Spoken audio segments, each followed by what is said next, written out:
Hello friends, welcome to my channel में मेरा grafted अर्डेनियम्स ये पुराने वाले हैं, उनका एक अनबॉक्सिंग वीडियो है और कैसे उसको 1 महीने तक का अपडेट है जब तक उसमें लीव्स नए हैं ऑनलाइन परचेस किए हुए। ये मेरे ग्राफ्टेड है जो पूरे विंटर में भी 15-15 फ्लावर्स आए हैं रोज़ी एडेनियम्स के, वही रोज़ी वाले जो यहाँ है।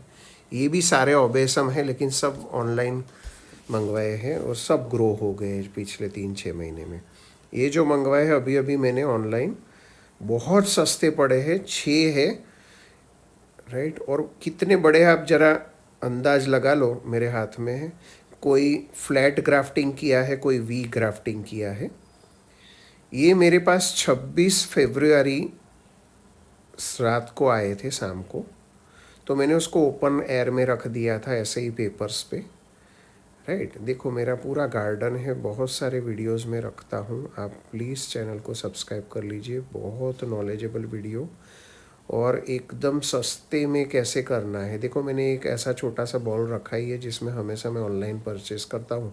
फंगीसाइड वाला पानी डाल के इसमें डीप कर देता हूँ। ये साफ का फंगीसाइड लेना है, कोई भी फंगीसाइड ले सकते हो, लेकिन मैं हमेशा एक डिब्बे में रखता हूँ। इसको सिर्फ आधा चम्मच लेना है 1-1.5 लीटर पानी में और इसको थोड़ा डीप कर देना है इन एडेनियम को। देखो बहुत सारे वीडियोस मैंने भी देखे थे जब मैं नया था, लोग 6-6 घंटा 8-8 घंटा 2-2 घंटा पानी में फंगीसाइड वाले डुबाने का कहते हैं, लेकिन मैंने आज तक 15-20 मिनट से ज़्यादा नहीं किया है। और मेरे पास लगभग 24 ऑनलाइन परचेस किए हुए एडेनियम की वैरायटी सब सर्वाइव हुए हैं। इसका भी कितने 6 में से हो रहे, पूरा वीडियो देखिए आपको पता चलेगा। और कब मैंने धूप में रखा, कितने घंटे, कब 50% शेड में रखा, कब उसको नीचे रखना पड़ा, क्योंकि ये है फरवरी मार्च का सीज़न, राइट। यहाँ भी आप देखो ये छोटे छोटे एडेनियम्स इतने छोटे भेजे थे एक सेलर ने और वो सारे ग्रो हो गए हैं सारे के सारे। अभी इसको मैं क्या करूँगा, इस सारे ग्राफ्टेड एडेनियम्स को ये फंगीसाइड वाले पानी में डीप करूँगा, खास करके नीचे रूट वाला पोर्शन। कोई भी पत्ते इसके साथ आए नहीं थे, पत्ते आए हैं तो भी निकालने की कोई ज़रूरत नहीं है फ्रेंड्स। अगर सूखे हुए पत्ते तो ही निकालिए। इसको बराबर हिला देना है और सारे एडेनियम्स को डीप करना है। मिक्सचर क्या क्या मैं बनाने वाला हूँ वो भी मैं बताऊँगा, और वही मिक्सचर हर एडेनियम में मोस्टली बनता है। देखो इसको डीप कर दो नीचे वाला पोर्शन डूबना चाहिए, ऊपर वाला लास्ट में 2 मिनट खाली ऐसे डुबा के निकाल दो। ये नीचे वाला डीप डीप होना चाहिए। अगर नहीं हो रहा है तो कुछ आप पीछे थोड़ा ऐसे दबा के रखो, कुछ चीज़ भी रख सकते हो, लेकिन एब्जॉर्ब कर ही लेगा फंगीसाइड वाला पानी। इसको आप कितना रखना है, ज़्यादा से ज़्यादा 15 to 30 मिनट्स, उससे ज़्यादा मत रखना। रूट बर्न हो सकते हैं फंगीसाइड वाले पानी से। हमारा पर्पज़ यही, देखो कोडेक्स सबका टफ कड़क है ना। तो आपको देखो मैं तो क्या करता हूँ, 50% रेट लेता हूँ, राइट। और बाकी का कोकोपीट ले सकते हो, ऐसा सिंडर ले सकते हो। अभी ये ऑनलाइन अभी मंगवाया, अब तक मैं नहीं डालता था। फिर वो कोकोनट का जो चिप्स आता है वो ले सकते हो, राइस हस्क ले सकते हो, कोई भी 3-4 चीज़ मिला दीजिए। हो सके तो मिट्टी मत लो, उसकी जगह वर्मी कंपोस्ट 20% ले लो, समझे आप। ये सबका मिक्सचर कोई भी प्रोपोर्शन में ले लो, ये सारे गमले उसी से बने हैं, राइट। अभी वापस आ जाते हैं। इसको 20 मिनट्स क्यों रखना है, क्योंकि रूट बर्न नहीं होना चाहिए। हमारा पर्पज़ है कि भाई ख़राब नहीं हुआ है, हमारा एडेनियम ख़राब हो तो कुछ ज़्यादा टाइम आप 10 मिनट ज़्यादा कर सकते हो, जैसे सॉफ्ट। अभी देखो ये मैंने मिक्सचर बना लिया है, राइस हस्क है, इसमें वर्मी कंपोस्ट है, थोड़ा परलाइट है, लेकिन इतनी सारी चीज़ नहीं होगी किसी के पास। तो मैं आपको एक एकदम आसान बोल रहा हूँ कि 50% सैंड, बाकी का 50% में आप वर्मी कंपोज, राइस हस्क, जो भी आपके पास है 3 चीज़ ले लीजिए, समझ गए। राइस हस्क नहीं है तो आप थोड़े सिंडर के दाने डाल सकते हो और इसको मिला लो। देखो इतना पोरस मिक्सचर होगा। किसी के पास वर्मी कंपोस्ट नहीं है तो 20% मिट्टी ले सकते हैं। तो इन शॉर्ट आप समझ गए होंगे कि हमारा मिक्सचर पोरस होना चाहिए, रूट्स आसानी से अंदर स्प्रेड होने चाहिए, चिपचिपा वाला नहीं होना चाहिए। जो नर्सरी वाले कई बार हम नहीं ग्रो बैग में लाते हैं तो एकदम चिपचिपा सा चिकना सा मिट्टी होता है, वो बिल्कुल नहीं होना चाहिए। तो एडेनियम आप बारिश में रखोगे ना तो भी पानी आराम से बह जाएगा।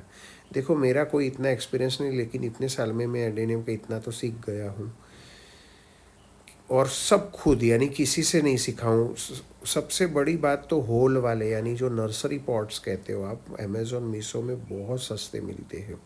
ये तो एकदम थर्मोकोल के कुछ आते हैं आजकल, प्लास्टिक के, कोई थर्मोकोल नहीं, थर्मोफॉर्म। तो एक अलग ही मटेरियल है, यूज एंड थ्रो वाला, लेकिन 1 साल चल जाते हैं। तो ये ऐसा ही लीजिए। जब आप ऐसा पोरस मिक्सचर बनाओगे ना फ्रेंड, तो आसानी से ग्रो। देखो ये 6 के 6 को मैंने इसमें पॉट कर लिया है, क्योंकि वीडियो पकड़ने वाला कैमरा या स्टैंड रखना इधर पॉसिबल नहीं था। यही मिक्सचर में आपको भी सेंटर में रखना है एडेनियम, और नीचे थोड़ा भर दो, फिर सेंटर में एडेनियम रखो और आसपास से मिट्टी डालो, जो मिक्सचर है वो पॉटिंग सॉइल। इसको आपको छाए में रखना है कितने दिन, 4-5 डेज। फिर आपको 1 घंटे की धूप से स्टार्ट करो, मॉर्निंग की 9 बजे 10 बजे की पहले वाली, यानी 7 बजे जो आती है मार्च महीने में, फरवरी के एंड में, उसमें आप 30 मिनट से स्टार्ट करो इसको। देखो सारी टहनियाँ जो ऊपर की ग्राफ्टेड पोर्शन है वो एकदम ग्रीन है, वो बताता है। अगर आपको डाउट है कि मेरा ग्रीन नहीं है, तो ऐसा नेल से थोड़ा स्क्रैच करो अंदर से, अगर गीला लग रहा है तो कोई दिक्कत नहीं है फ्रेंड। मैं जो सेलर बोलूँगा उससे आप इतना अच्छा सेलर है, मैंने पहली बार उससे मंगवाया है। उसको आप, यानी आप मैसेज भी कर सकते हो, भले वो अमेज़ोन से लिया है लेकिन उसमें मैसेज का भी तरीका है, आप सेलर को मैसेज भी कर सकते हो, ठीक है। व्हाट्सएप नंबर भी वो उसने दिया है।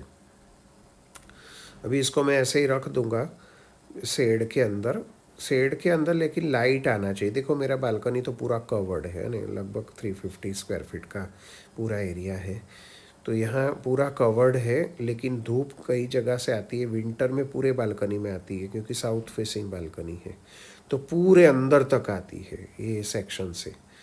अभी ये जो ग्राफ्टेड, जो रेडीमेड हम दुकान से लाते हैं, वो 400 400 500 500 300 300 के पड़ते हैं, जिसमें फ्लावर दूसरे दिन से आना स्टार्ट हो जाता है, कली अगर आई है तो। इसमें थोड़ा 3 महीना लगेगा ग्राफ्टिंग, क्योंकि ये थोड़े पतले है ऊपर की जो ग्राफ्टेड वैरायटी है। सेलर ने तो प्रून करने को बोला है, लेकिन मैंने थोड़ा थोड़ा ही ऊपर का पार्ट निकाला था, लेकिन काटा नहीं था ऐसे। तो अगर आप नए हो तो ये पूरा वीडियो, क्योंकि मैंने प्रैक्टिकली ऐसे 24 एडेनियम्स को इसी तरीके से ग्रो किया था, सारे सक्सेस, एक भी ऑनलाइन परचेस किए हुए अलग अलग सेलर से एक भी ख़राब नहीं हुए थे, क्योंकि मैं यही तरीका अपनाता हूँ। आते हैं तो उसको 1 घंटे के लिए हवा में छोड़ दो शेडेड एरिया में, फिर डीप करो फंगी साइड में, राइट। 2-3 घंटे के बाद रात को आए तो पूरा रात रखो शेडेड में, जहाँ कूल एयर है, और ऐसा वातावरण जहाँ सुबह की धूप 2 घंटा आए आपके एडवेनियम से, वहाँ रख लो आप। 9:30 को आप नीचे उतार लो। कब तक, पहले 15 दिन तक, यानी मेरे जैसे 26 तारीख को आए, 27 को मैंने पॉटिंग किया, 27-28 फरवरी को महीना ख़त्म हो गया, और मार्च की 3rd-4th से मैंने आधा घंटा 1 घंटा ऐसे करके बढ़ाना लगा धूप, मैक्सिमम 2 आवर्स। और फिर मैंने 1 वीक के बाद इसको शेडेड, यानी इसमें 50% का कर्टेन भी है जो मैं नीचे कर देता हूँ 10 बजे के बाद, क्योंकि गर्मियों में बहुत ख़राब धूप पड़ती है जो एडेनियम के लिए अच्छी नहीं है। आपको पता होगा एडेनियम का मैक्सिमम टेम्परेचर 35-38 तक अच्छा लगता है, उससे आगे वो शॉक में चला जाता है, यानी वो फ्लावरिंग नहीं करेगा।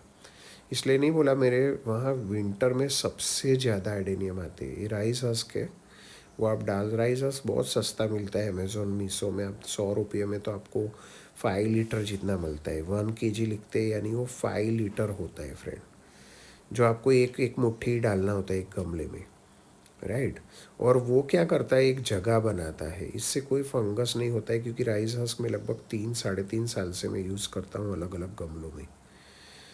तो हमारा पानी निकल जाए, देखो पानी, ये सब लोग जो बोलते हैं आजकल वीडियोस में कि ऊपर से डालो निकल, अरे वो तो कीचड़ वाले में भी, गमले में भी पानी ऊपर से डालोगे तो भर जाएगा, तो नीचे से निकल ही जाएगा। लेकिन पोरस का मतलब है कि आपको पता चलेगा, आप जब ऊपर से डालोगे ना, एकदम क्विकली एब्जॉर्ब कर लेगा प्लांट, है ना।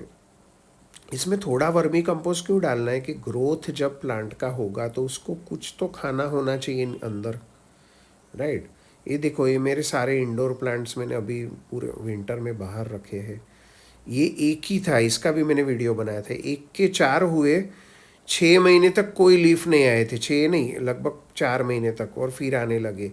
ये सिंगोनियम है, इसके भी टुकड़े में पानी में लगाने वाला हूँ और लगाए हुए हैं। और ये भी ऑनलाइन परचेस हुए टहनी है, इसको तो अभी 24 दिन के बाद में जो अपडेट है उसमें पता नहीं, ये मैं बताया है कि नहीं, ये वीडियो में आवाज़ मैंने लास्ट में भरी है। तो ये जो इसका तो इतना बढ़िया ग्रोथ, अभी ये 7 हुए, यानी सेलर ने 6 की जगह 7 भेजे थे, क्योंकि इतने छोटे थे ना कि उसको भी शायद शर्म आई होगी कि भाई मैं हर बार बड़े भेजता हूँ, छोटे भेजे, ये अलग सेलर है। और मुझे तो लग रहा था, मेरा भी पहला एक्सपीरियंस था कि इतने छोटे छोटे सूखे हुए कैसे ग्रो होंगे। देखो फ्रेंड, ये लास्ट वीडियो है, ये है 24 मार्च का, यानी 26 डेज के बाद का। सब में ग्रोथ हो गया है, क्योंकि रोज बनाओ बनाओ करके, कई में 15वें दिन में भी 2 एडेनियम ऐसे थे जिसमें 15th डे पे लीफ स्प्राउट हुए थे, 14th-15th डे पे। तो आप टेंशन मत लीजिए, आप ये फॉलो कीजिए रूटीन। देखो, इसके 2-3 आवर्स हुए हैं, बहुत गर्म खराब हवा धूप आती है 24 मार्च के आसपास हमारे वहाँ। तो मैंने 50% शेड नीचे कर देता हूँ 2 घंटे के बाद। ये बड़े हैं तो इसको 12 बजे तक मैं देता हूँ धूप, क्योंकि ये पोर्शन में आपको शाम तक धूप आती है। और वेस्ट फेसिंग भी है बालकनी का। ये ग्राफ्टेड मैंने खुद किए थे, ये सीड्स वाले मैंने ग्रो किए हैं, अरेबिकम वैरायटी। वो सबके वीडियोस आएंगे, चैनल को सब्सक्राइब करिए, क्योंकि मैं एकदम प्रैक्टिकल वीडियो डालता हूँ। इसमें फ्लावर्स आएंगे, वो भी लिंक डिस्क्रिप्शन में डाला हुआ है, तो आप वहाँ से परचेस कर सकते हो, राइट। बहुत सस्ते हैं, मैं बोलूँ आपको 130-40 में एक मुझे पड़ा था ये एडेनियम। देखो ये कितने ब्यूटीफुल फ्लावर्स विंटर में लोग निकाल देते हैं। विंटर का वीडियो है फ्रेंड, विंटर में लोग निकाल देते हैं, टांग देते हैं उल्टा करके। भाई क्यों करना है ये सब, इतने फ्लावर्स आ रहे हैं, क्यों इसको टांगना है उल्टा। फिर इसके फर्टिलाइज़र वगैरह के भी वीडियोस आएंगे। प्लीज़ नए फ्रेंड्स है तो सब्सक्राइब कर लीजिए, वीडियो को लाइक कीजिए, फ्रेंड्स को शेयर कीजिए, क्योंकि ये अडेनियम का रियल वीडियो है, जिसमें मैं कोई गलत मेथड नहीं सिखाता हूँ। अगर गलत लगे तो अनसब्सक्राइब कर लीजिए।